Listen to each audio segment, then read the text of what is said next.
নমস্কাৰ মৰমৰ ছাত্ৰ ছাত্ৰীসকল এয়াৰ ক্লাছেছ ইউটিউব চেনেললৈ সকলোকে স্বাগতম জনাইছোঁ।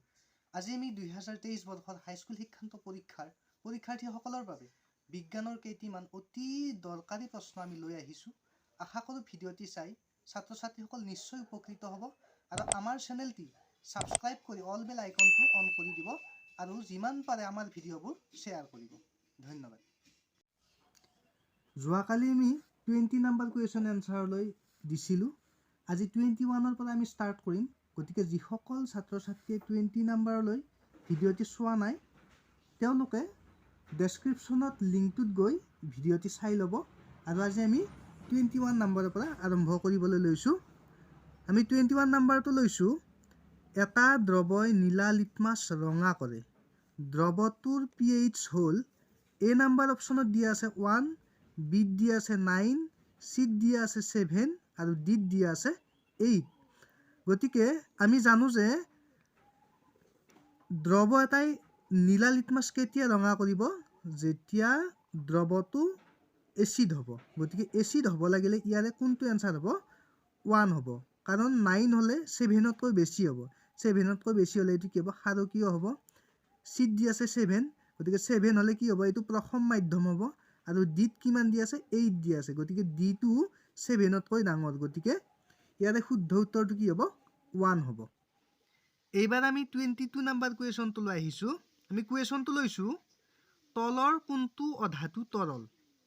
ইয়াত অপশ্যন কেইটা দিয়া আছে? A bromine, B sulphur, C phosphorus আৰু ডি দিয়া আছে কাৰ্বন। গতিকে ইয়াৰে শুদ্ধ উত্তৰটো হ'ব ব্ৰমিন। অৰ্থাৎ সাধাৰণ উষ্ণতাত জুলীয়া অধাতুবিধ হৈছে ব্ৰমিন। এইবাৰ আমি 23 নম্বৰ কুৱেশ্যনটোলৈ আহিছোঁ।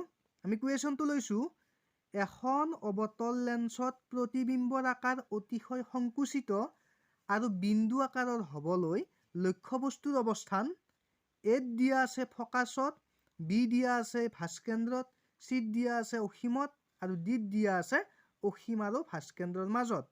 গতিকে ইয়াৰ শুদ্ধ উত্তৰটো হ'ব অসীমত। অৰ্থাৎ যদিহে লক্ষ্যবস্তুৰ স্থান অসীমত হয় তেন্তে প্ৰতিবিম্বৰ আকাৰ কি হ'ব? অতিশয় সংকুচিত হ'ব আৰু প্ৰতিবিম্বৰ প্ৰকৃতি হ'ব অসৎ আৰু থিয়। গতিকে ইয়াৰ শুদ্ধ উত্তৰটো হ'ব অসীমত। এইবাৰ আমি 24 নম্বৰ কুৱেশ্যনটোলৈ আহিছোঁ।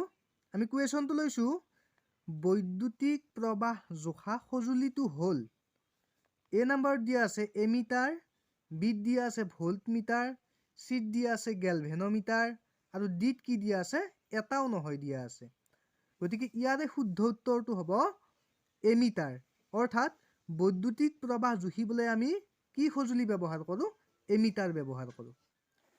এইবাৰ আমি 25 নম্বৰ কুৱেশ্যনটোলৈ আহিছোঁ। আমি কুৱেশ্যনটো লৈছোঁ, তলৰ কোনবিধ শক্তি নৱীকৰণ কৰিব নোৱাৰি? অপশ্যন কেইটা দিয়া আছে? এত জলশক্তি, বিত দিয়া আছে বতাহ শক্তি, চিত দিয়া আছে সমুদ্ৰ শক্তি আৰু ডিত দিয়া আছে কি? কয়লা শক্তি। গতিকে ইয়াৰে শুদ্ধ উত্তৰটো কোনটো হ'ব? কয়লা শক্তি। কাৰণ আমি কয়লা শক্তিক এবাৰ ব্যৱহাৰ কৰি আকৌ ব্যৱহাৰ কৰিব নোৱাৰোঁ। এইবাৰ আমি 26 নম্বৰ কুৱেশ্যনটোলৈ আহিছোঁ। আমি কুৱেশ্যনটো লৈছোঁ, এডাল দীঘল আৰু পোন ছলেনইডত বৈদ্যুতিক প্ৰবাহৰ বাবে ইয়াৰ অন্তৰ্ভাগত চুম্বক ক্ষেত্ৰৰ মান এত দিয়া আছে 0, বিত দিয়া আছে মূৰৰ ফালে গৈ থাকিলে কমে, চিত দিয়া আছে মূৰৰ ফালে গৈ থাকিলে বাঢ়ে আৰু ডিত দিয়া আছে সকলো অংশতে সমান। গতিকে ইয়াৰে শুদ্ধ উত্তৰটো হ'ব সকলো অংশতে সমান। অৰ্থাৎ ছলেনইডৰ অন্তৰ্ভাগত সকলো বিন্দুত চুম্বক ক্ষেত্ৰৰ মান কি হয়? একে হয়। গতিকে ইয়াৰে শুদ্ধ উত্তৰটো সকলো অংশতে কি হ'ব? সমান। এইবাৰ আমি 27 নম্বৰ কুৱেশ্যনটোলৈ আহিছোঁ। আমি কুৱেশ্যনটো লৈছোঁ, পাকস্থলীৰ ৰসবিধ হ'ল এ নম্বৰ দিয়া আছে আমলিক, বিত দিয়া আছে ক্ষাৰকীয়, চিত দিয়া আছে প্ৰসম আৰু ডিত দিয়া আছে এটাও নহয়। গতিকে ইয়াৰে শুদ্ধ উত্তৰটো হ'ব আমলিক। অৰ্থাৎ পাকস্থলীৰ ৰসবিধ আমলিক। এইবাৰ আমি 28 নম্বৰ কুৱেশ্যনটোলৈ আহিছোঁ। আমি কুৱেশ্যনটো লৈছোঁ, শৰীৰৰ বিভিন্ন সংগ্ৰাহী ইন্দ্ৰিয়ৰ পৰা অহা স্নায়ু প্ৰেৰণা গ্ৰহণ কৰা মস্তিষ্কৰ অংশটো হ'ল এ নম্বৰ দিয়া আছে ক্ৰেনিয়েল স্নায়ু, বিত দিয়া আছে প্ৰমস্তিষ্ক, চিত দিয়া আছে মধ্য মস্তিষ্ক আৰু ডিত দিয়া আছে পশ্চাৎ মস্তিষ্ক। আমি জানো যে প্ৰমস্তিষ্ক হ'ল মস্তিষ্কৰ মুখ্য চিন্তা ভাৱনাৰ অংগ আৰু ইয়াৰ অংশই শৰীৰৰ বিভিন্ন সংগ্ৰাহী ইন্দ্ৰিয়ৰ পৰা অহা সংবেদী স্নায়ু প্ৰেৰণা গ্ৰহণ কৰে। গতিকে ইয়াৰে শুদ্ধ উত্তৰটো হ'ব প্ৰমস্তিষ্ক। আমি নেক্সট কুৱেশ্যনটোলৈ আহিছোঁ। কুৱেশ্যনটো লৈছোঁ আমি, ফেৰিক অক্সাইডে এলুমিনিয়ামৰ লগত বিক্ৰিয়া কৰি কি উৎপন্ন কৰিছে? এলুমিনিয়াম অক্সাইড আৰু আইৰণ উৎপন্ন কৰিছে। এই বিক্ৰিয়াটো এটা কি বিক্ৰিয়াৰ উদাহৰণ আমাক সুধিছে। ইয়াত অপশ্যন এত দিয়া আছে এটা সংযোজন বিক্ৰিয়া, বিত দিয়া আছে এটা বিযোজন বিক্ৰিয়া, চিত দিয়া আছে এটা অপসৰণ বিক্ৰিয়া আৰু ডিত কি দিয়া আছে? এটা ডি অপসৰণ বিক্ৰিয়া দিয়া আছে।